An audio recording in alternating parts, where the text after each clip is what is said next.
Il est fou. Il est fou. Pourquoi il veut autant gagner? Il a pas assez de grand chelem. C'est bon maintenant. 24e grand chelem pour Novak Djokovic à l'US Open à 36 ans bien tassé. Le Serbe qui continue de repousser les limites du tennis et du jeu dans son ensemble, du sport, tout ce que vous voulez. C'est le record absolu évidemment. Et puis un nouveau petit chelem accessoirement à 36 ans. Il est le seul.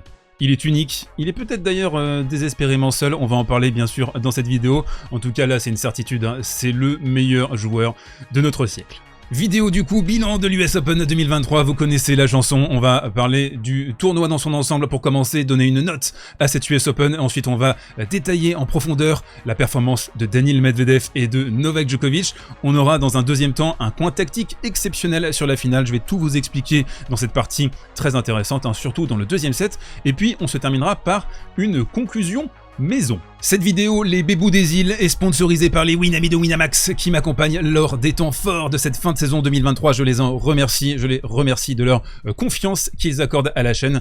Ils aident beaucoup évidemment le développement de services volés, c'est très important. Vous avez le lien dans la description jusqu'à 100 € de freebet à la première inscription. Attention, les jeux d'argent sont exclusivement réservés aux adultes. Alors je voulais me faire un petit kiff et regarder les cotes des grands chelems de 2024 et on a donc Roland Garros 2024, Alcaraz qui sera favori déjà, et je vois Nadal qui est 3e favori, hein. Le gars n'est plus que sur une jambe mais il est à 5,80, en même temps Rafa sur une jambe, on le connaît, il est capable de remporter le tournoi CF 2022.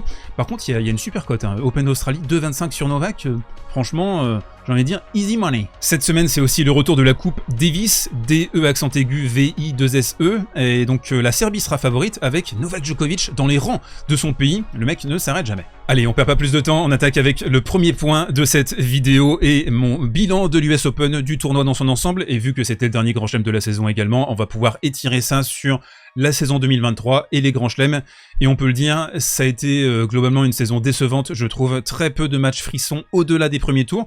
Évidemment, on retient quelques rencontres, le Monfils Buzz à Roland Garros était absolument exceptionnel, vraiment des frissons, le 5e set qui était d'anthologie, mais sur les matchs à enjeu, sur les matchs lors de la deuxième semaine, très peu de rencontres mémorables, légendaires, et en fait on peut le dire, la finale de Wimbledon sauve la saison 2023, c'est clair et net. C'est un match qui a été fantastique, bourré d'émotions, qualité tennistique aussi qui a été présente, donc vraiment un duel exceptionnel entre Alcaraz et Djokovic, qui a été d'ailleurs un fil rouge de cette saison. On aura peut-être d'ailleurs une nouvelle opposition cet automne entre les deux hommes, et j'ai même peut-être envie de vous faire une confidence. J'ai presque plus préféré regarder le tennis féminin cette saison, ce qui est paradoxal, je le sais, parce que je parle à 99% de tennis masculin sur service volé, mais Mourova, par exemple, moi, m'a régalé à Roland Garros, la demi-finale et la finale. Coco Gauff également, son parcours à l'US Open, absolument incroyable, une belle histoire. Le fait de prendre Brad Gilbert aussi et d'exploser sur cet été américain, j'ai vraiment kiffé, et c'est là aussi où on se rend compte que le tennis masculin a tendance à être un peu sclérosé, je trouve, dans son ensemble. J'ai discuté d'ailleurs avec certains d'entre vous sur Twitter, sur Instagram par rapport à ça, qu'est-ce que vous pensez de cette saison du tennis, de l'état du tennis actuellement, et je le vois bien. Certains d'entre vous sont en train de décrocher, à cause, je pense, de la surdomination de Novak, et même en fait certains fans de Novak, j'ai pu discuter avec vous et vous le concédez. Vous le dites, hein, c'est pas une saison qui a été forcément reluisante, donc je trouve que c'est intéressant de voir que même parmi la fanbase de Novak, il y a cette lucidité. Je trouve ça très bien. Donc, je pense que c'est la prévisibilité, hein, qui est regrettable, avec 3 grands chelems remportés par Novak et une finale aussi à Wimbledon. On va parler bien sûr de ses qualités, hein, ne vous en faites pas. Et ce qui est sidérant, hein, pour terminer sur cette première partie, c'est la distance folle qu'il peut y avoir désormais entre le trio de tête, Novak, Daniil, Carlos, et le reste du circuit, quoi. C'est un truc de fou. C'est-à-dire qu'en fait, on se rend compte que qui peut vraiment déboulonner Novak? Il y a Carlitos.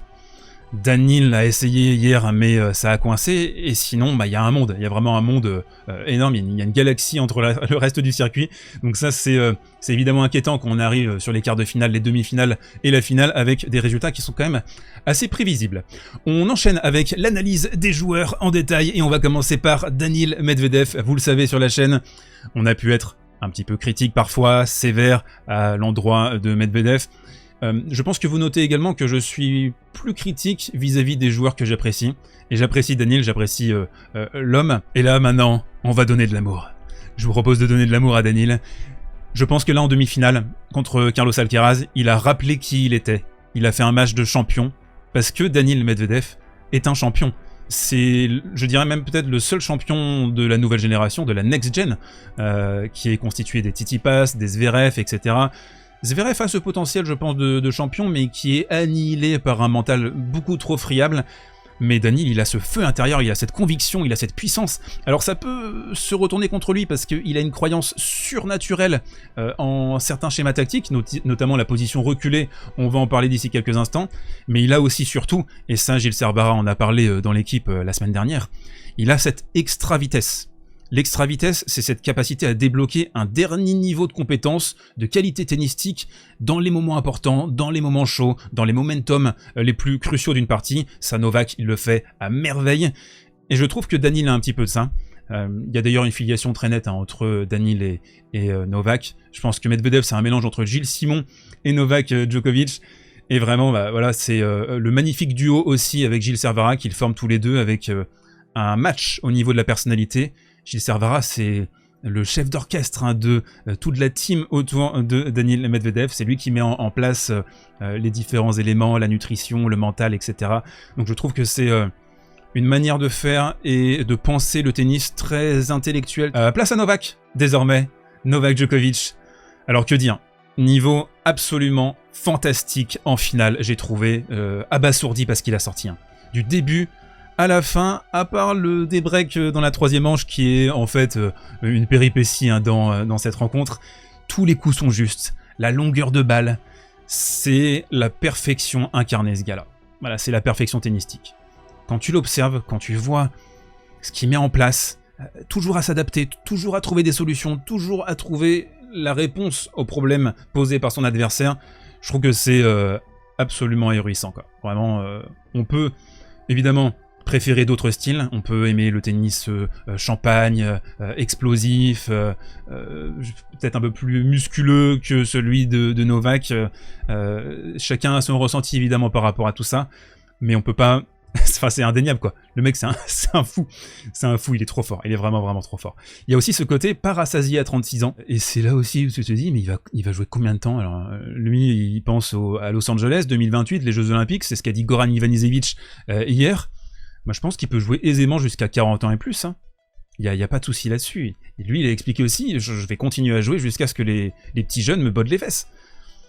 Je crois qu'il y a encore du taf. Hein. Bon, il y a Carlitos évidemment dans le secteur, on va pas l'enterrer bien sûr, mais le reste du field, je trouve, est globalement faible. Il y a aussi ce symbole Kobe Bryant sur cette US Open 2023 qui m'a beaucoup touché personnellement. 24, qui était le chiffre iconique de Kobe. Kobe qui nous a quittés dans un accident assez dramatique. Et Kobe Bryant, Novak Djokovic, il y a une filiation évidente. D'ailleurs, les deux étaient très potes, hein, les deux s'appelaient.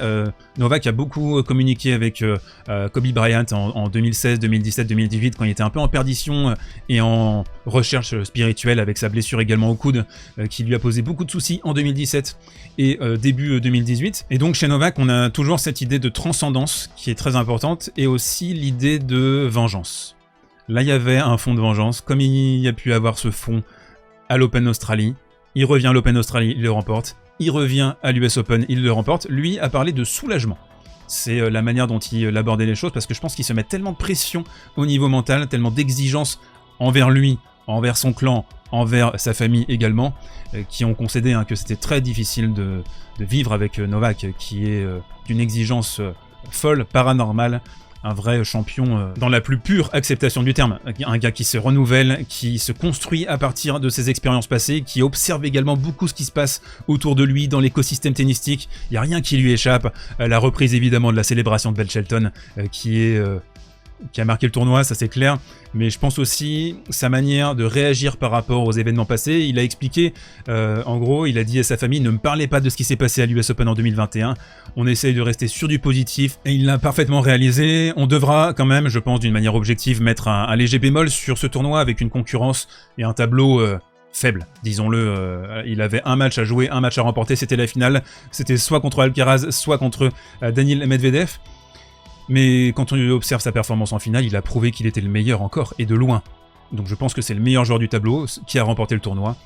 C'est pas non plus le fait d'un accident, mais s'il avait joué par exemple Daniil en demi et Alcaraz en finale, peut-être que les choses auraient été légèrement différentes. Et puis il y a aussi un autre point à aborder avant d'aller sur le côté tactique. c'est que le gars semble inépuisable à 36 ans. C'est un truc de fou. À Cincinnati, il repart encore et encore et encore. Là, il chute, il tombe, il vacille. Physiquement, il est complètement touché dans le milieu du deuxième set jusqu'à la fin. Et il repart. Et c'est lui qui gagne. Et c'est lui qui domine. Et le tennis, là on l'a vu, hein, le tennis c'est super physique, c'est un sport d'endurance. Et tu te dis aussi, mais il flanche jamais quoi. Il ne flanche absolument jamais. Il n'est pas touché par ça quoi. La fatigue, le physique, c'est une donnée qui ne le concerne pas à 36 ans. Le match, on va le résumer en quelques palettes essentielles. C'est un match qui est globalement facile à comprendre, hein. Vous allez le voir, je vais vous montrer les points essentiels. D'abord, on a commencé avec un Novak Djokovic en mission. On a senti dès le début de la partie qu'il était dans des dispositions phénoménales. Ça m'a rappelé à certains égards ce qu'il avait produit à l'Open d'Australie en 2019 face à Nadal. Le pied sur le champignon d'entrée et la métamorphose tactique de Novak en 2023. C'est ici. C'est le haut du corps, il a pris de la masse au niveau des bras, au niveau des biceps, au niveau du torse. Vous l'avez vu, j'imagine, torse nu cet été, Novak. Et donc, je vous le laisse au montage, je le coupe pas, le petit écart là, la difficulté de prononciation évidemment avec le manque de sommeil. Donc, ça lui permet en fait, quand il est légèrement désaxé, quand on coupe la diagonale revers et qu'on commence à ouvrir côté coup droit, bah, il envoie des tartines. Hein. Il fera plein fer, que ce soit ici dans la diagonale avec beaucoup plus de longueur, il y a plus de sécurité dans cette position, ou alors il est capable aussi hein, d'envoyer du long ligne. Ça a été aussi un schéma essentiel, donc ça lui permet d'avoir un tennis disruptif, de contre. Le deuxième point que j'ai envie de mentionner, c'est le courage et la constance dans les options tactiques. Il va faire un service volé sur le point précédent, il va perdre ce point, et là, il y retourne. Ça montre le courage, ça montre l'opiniâtreté dans ses décisions. Ce service volé va être gagnant. Du côté de Daniil, un seul plan de jeu, durcir. Et c'est là qu'on a vu la différence. Novak a été capable d'avoir une stratégie polymorphe, subir, tanker sur les rallyes, mais aussi réussir à jouer des points très courts, ce que n'a pas réussi à faire dans l'ensemble Daniil Medvedev. Ici, un rallye de 36 échanges qui va épuiser Novak Djokovic. Quand l'échange s'est engagé dans cette partie, et il y a eu beaucoup de points au-delà de 9 coups, ça a été assez hallucinant, et bien Novak a pu utiliser son panel technique illimité. C'est un joueur qui a travaillé sans cesse et sans cesse hein, pour ajouter des pierres à son édifice, à son panel tactique et technique. Et donc on a beaucoup vu le slice rasant. Il adore ce slice face au très grand gabarit et surtout en fait sur le revers hein, parce que c'est difficile pour Daniil de se baisser, de redonner du volume. Daniil qui va donc émerger à un famélique 38% derrière sa deuxième balle sur l'ensemble de la partie. Donc dès que l'échange s'engage, eh bien Novak arrive à pénétrer la muraille adverse.